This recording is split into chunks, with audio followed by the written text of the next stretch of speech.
Bismillahirrahmanirrahim. Berikut ini beberapa syubhat yang sering disebutkan, yang terlihat agak ilmiah dan banyak memakan korban.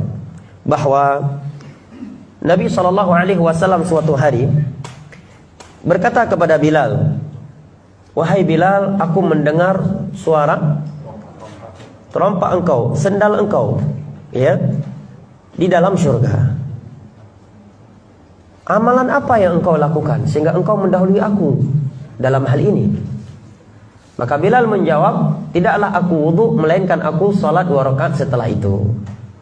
Nah, di sini katanya Bilal bolehnya beribadah walaupun tidak ada perintah, petunjuk, anjuran dari Nabi, selama niatnya baik dan tidak ada larangannya. Maka kata para ulama, pendalilan tersebut amatlah jauh dari konteks hadis itu sendiri.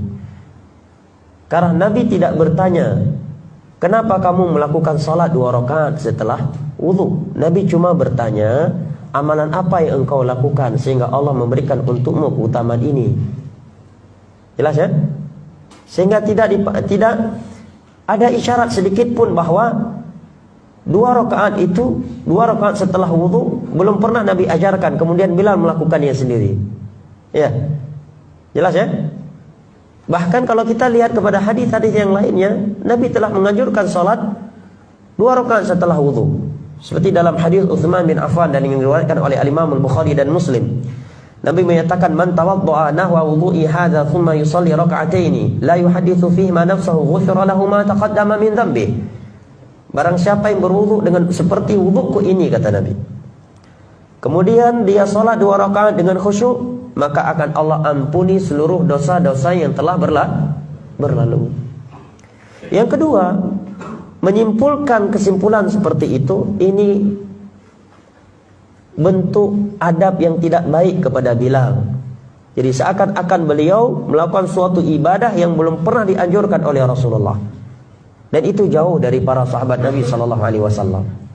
Sebagai contoh, di awal-awal Islam, para sahabat itu enggan melakukan sa'i antara Safa dan Marwah. Kenapa? Karena mereka menganggap dahulu kita memiliki kebiasaan sa'i antara Safa dan Marwah. Sementara dakwah Nabi ini selalu menyelisih budaya jahiliyah.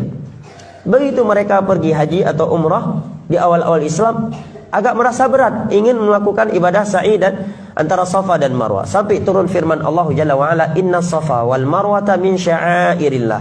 Faman hajjal baita aw i'tamara fala junaha alaihi an yattawafa bihima."